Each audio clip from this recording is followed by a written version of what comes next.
Hello and welcome to the MSPT online learning program, MSPT Lead Learning at your doorstep.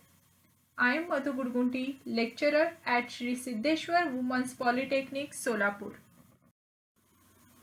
We will continue with the unit number 3, that is 8051 timers, interrupts, serial and parallel communication.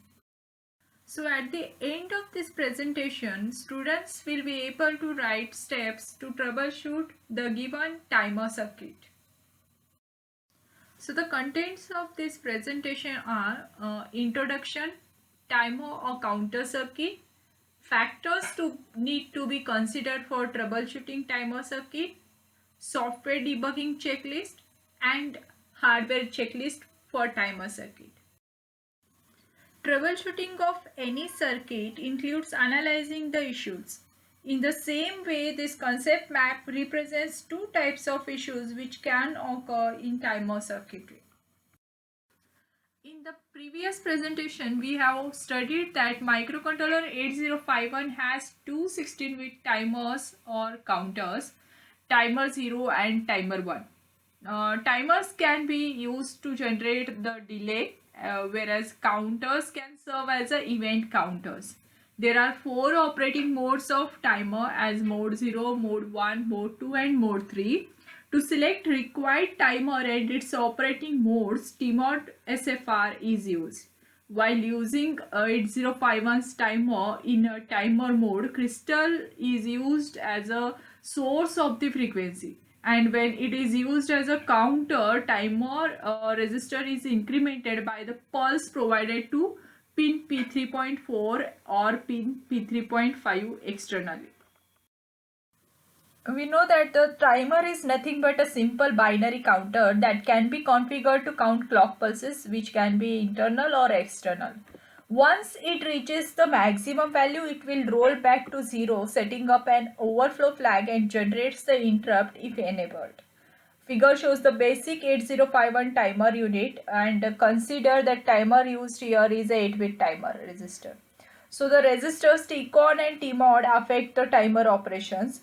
The clock frequency is first of all divided by 12 and used by the timer unit. So if 11.0592 megahertz external crystal is used, the timer uses a frequency of 921 kilohertz. Thus the timer increments after every 1.085 microsecond time period. In order to troubleshoot the timer circuit, some important factors need to be considered. Like whether the timer is to be used for timekeeping or for counting. If it is used for timekeeping, then C/T bar bit must be equal to 0, and for counting it must be equal to 1. Next, whether the source for the time generation is external clock or the controller itself. If it is an external clock, then we can use a T1 or T0 pin to count the clock pulses. And if it is a controller itself, then we can use the oscillator frequency to generate the time delay. Next, we have to consider how many bits of timer resistors are to be used in this mode.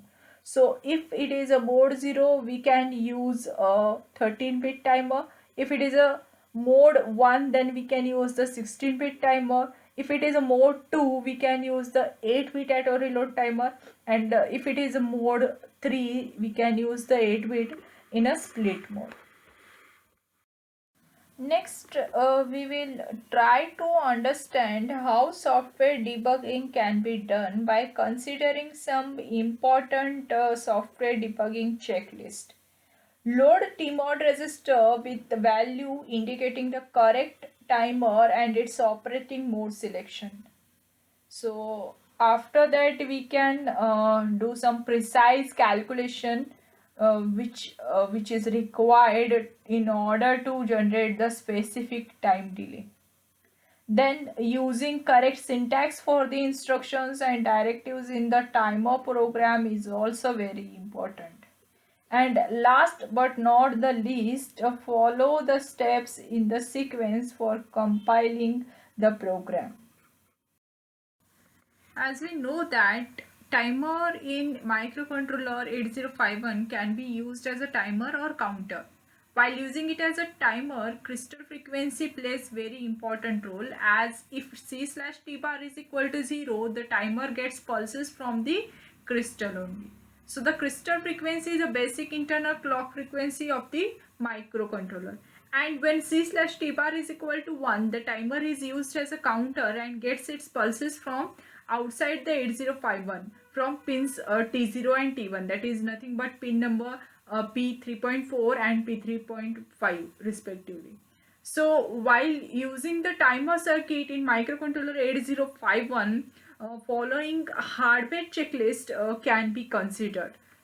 So first of all, before interfacing the circuit, use datasheet for the component specification. And the microcontroller speed is decided by its crystal frequency, so use desired crystal frequency for interfacing. And use onboard or offboard programmer unit, and before turning on the circuit, check hardware connections including the power connections also. So today we learned that troubleshooting of timer circuit needs consideration of both software and hardware issues. Now take the quiz for better understanding of the topic. Thank you.